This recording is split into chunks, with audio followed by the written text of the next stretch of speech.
All right, so the other thing is, and I say this with absolute confidence, and I think Lakers fans agree with me now. I think genuinely Lakers fans, just one thing the Lakers fans can get behind me and not hate me on, and that is Rob Pelinka is the worst GM in the league. He's the They're worst better GM off in the league. with LeBron James as their GM. You are better off hiring me with my 2K my league knowledge than this man. Who the hell does this man think he is, making the moves that he is?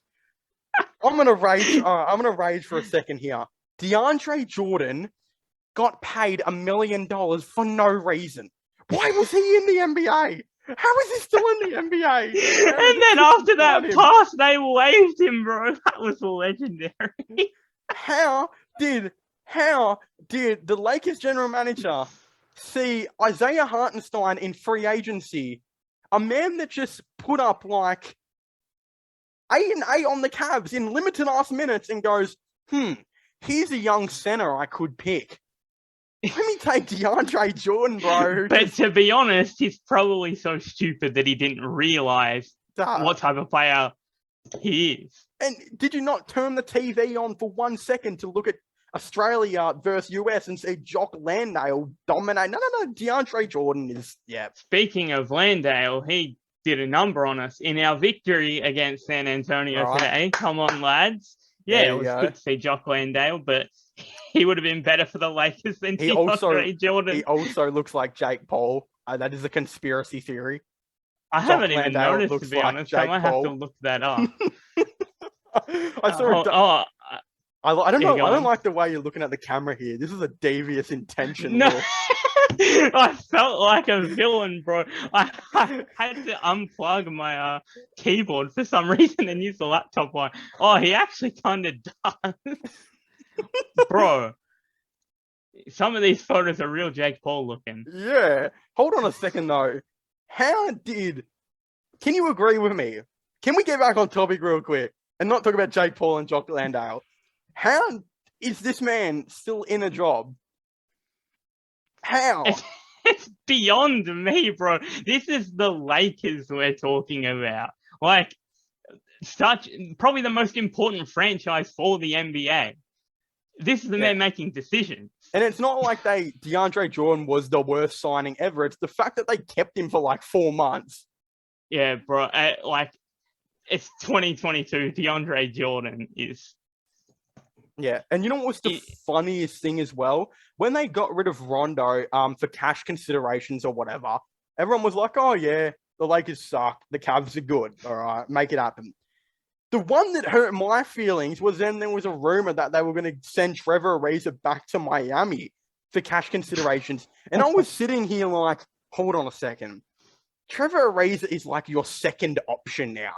He's like the only player you have other than LeBron that can hit a three.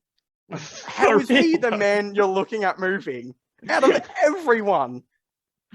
Oh, bro. Their team is... oh my god. It's actually quite frustrating. It's quite frustrating when you look at it from that standpoint, when you're not just laughing at the Lakers, which is quite a fun thing to do. This is a team that's got LeBron James, by the way. LeBron that we're talking about. James, bro. They've got Anthony Davis, who's supposed to be in the prime of his career. Wait, hold on. Get this. Right? Get this, right? I'm gonna look at the camera I'm gonna give it a devious look. You ready? So they waived DeAndre Jordan, and their response to that was to sign DJ Augustine. Their center response was to sign DJ Augustine and Wenyen Gabriel. People are getting hyped in the comments of the Lakers post when they announced they signed Augustine, bro. That's the state of the Lakers franchise. I was watching the NBA with my mom, and she goes, who's that number 35? And I was like, oh, he's Wenyen Gabriel. And she's like, is he the new center? And I was like, yes. He's the new center. This is the Lakers team. Wenyen Gabriel is your new center. DJ Augustine's playing power forward. And Austin Reeves is playing small forward. What a team, bro. And they're playing primetime games every time they play. They're always on ESPN.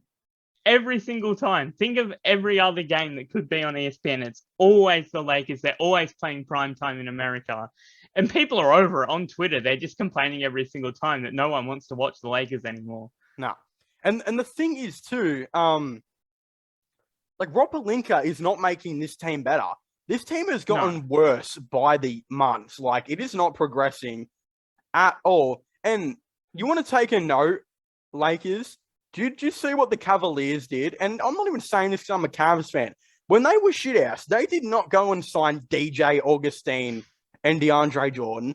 No, they signed some undrafted guys that spent 4 years in college by the name of Dean Wade and Lamar Stevens. Dean Wade is now their starting small forward, and Lamar Stevens is now their 9th man. And they're both under 25, playing good, but inconsistent, but good basketball. The Cavs are so young, and they're such a... Like, I have never liked the Cavs franchise. I've always shit on them, but they're fun to watch now. Yeah. Like, the Cavs are one of the most exciting teams in the league by quite some margin. And, like, it really makes you wonder, like, what is next for the Lakers franchise, because it's quite concerning. Yeah. And look, we've lost 3 of our last 7 games, but that's because we've got Jarrett Allen, Larry Markin, and Karis LeVert all still injured. And we're like, all of our team is under like 25 except Kevin Love and Rondo. Like, no one's going to care if we barely just make the playoffs. We have heaps of time to develop. And look, if we just make the playoffs and lose in the first round, so be it. We've made more progression this year than the Lakers have, probably will in the next 3 years. So much progression from the Cavs this year. It is insane. Like, I never wanted to even like admit it. I didn't think the Cavs were going in a good direction, but you were right the entire time. What they've done has almost been like perfection, to be honest. Yeah. And then look at Rob Pelinka and the Lakers, bro. Their idea of getting better is signing the positions they don't need, players they don't need. That is their idea of getting better. I'm sure there's some 7-foot dude in Ukraine. Oh, that's probably not the best country to mention. Italy, that is tearing it up, probably averaging 15 and 15 every night, that could come into the NBA and at least average you more than 5 rebounds a game. And I mean, you may as well. What's the worst thing that can happen? It's not like it'd be any worse than the players that they've been bringing in. Look at Frawling in the NBL right now. He's like 23, really skinny, probably won't be an NBA player, but goddamn, try something. Anything. Like, is he even looking out there at his options? No, because that's not the way. He doesn't want to think about that. What he's probably thinking about now is the next season. He's probably looking at free agency, looking at trades in the offseason. Probably is not even paying attention. His scouts are probably telling him every day to sign this player. And he could not care because they're not going to bring in money. They're not going to bring people to the seats. No, and this season, they've got the play-in tournament, which I'm not convinced that they'd win. No. But, this season's a write-off for them, and which is worrying since LeBron is aging, but he's still playing such good basketball. Well, people are already saying LeBron is going to request a trade in the offseason. Yeah. Like, that is a very disgusting. So if that was the thing, wouldn't you go and sign some young kid from Italy or Australia right now? Like, wouldn't you be ready to hit the panic button? At least try and sign some young guys? Yeah. And if they don't, like, say LeBron does leave. Yeah. Like I said, I don't know what the hell is going to happen to the Lakers. At least they got one championship out of all of this because they were down for quite some time before. And they had a good young core building. Then they got LeBron. But and then LeBron just... Well, I don't even want to say LeBron destroyed anything. They could have bounced back from... They could have won another championship if the Lakers use their moves right. Yeah, at least they got one championship out of it, even though it was the bubble championship. So, I mean, they didn't really get to celebrate it, but they got one. I mean, there were players in free agency they could have taken instead of Westbrook anyway. Like Westbrook wasn't even good on the Wizards, bro. And even if you want to say DeMar DeRozan and all that was going to regress, which they didn't end up doing, but I still would have taken DeRozan. You have known me for how long? I have said this every year that Westbrook is a bad player. He is a bad player. He was a bad player on the Rockets. He didn't do anything for the first half of the year on the Wizards, and he was a bad player on the Lakers. That's 3 out of 3 years. He's been a bad player. Like, he hasn't been a good player. He's been, like, detrimental to have on the floor for a while now. Yeah. But I still think he was a really, really great player, like, in his prime, which we got to see. But, and kids growing up now, they wouldn't even know how, like, Westbrook had played, and they just know him as this bum that was supposed to be a part of the big three. Like, did they bring him in just to have the big three that's not clearly not a big three? Well, some teams have made some questionable decisions, like the Rockets, bro. Him and Harden were never going to work out. And here's a fact. Oh, no. Westbrook they were better when Westbrook was on the bench. Especially in the playoffs, they were a better team. The Wizards, I honestly don't feel like the Wizards gave him enough of a chance. Like, yes, he was terrible the first half of the year, but he bounced back.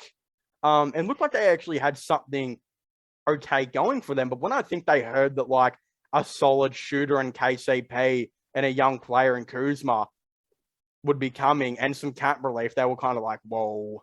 Yeah. And Spencer Dinwiddie. Like, Kuzma's been pretty good for them so far. Yeah, so that they took a huge W. Some people are saying, Stephen A said the Westbrook trade could be one of the worst in, like, Lakers history. Especially if they can't trade him. Yeah. This would be a great segment to have Will on, by the way, because I'd love to hear him clap back about Westbrook and defend him. What's he going to say?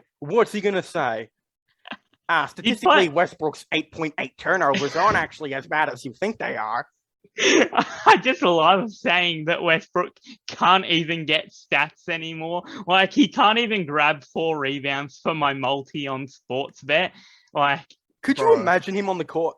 Hey, yo, Wenyon Gabriel, move out of the way. I need this rebound. Like, Jesus Christ, bro. Like, poor Steven Adams. Give me the rebound. Westbrook might as well be their small forward now. Well, yeah. DJ Augustine, Austin Reeves. Oh my God, bro. What is that team? Well, I think we're going to move on, though, because this clip's going to be 10 years long of us just trashing Westbrook and their GM. And the realistic thing is, it's not even really Westbrook's fault. It's the GM's fault. Like, he is the dumbass that built this team. And I don't even care if LeBron is in my ear. I'm telling LeBron to shut up, like what Ty Lue did. Like, Ty Lue tried to tell him to shut up, and look where he is. He's coaching the Clippers. Rob Pelinka might be coaching the Clippers next if he tells him to shut up.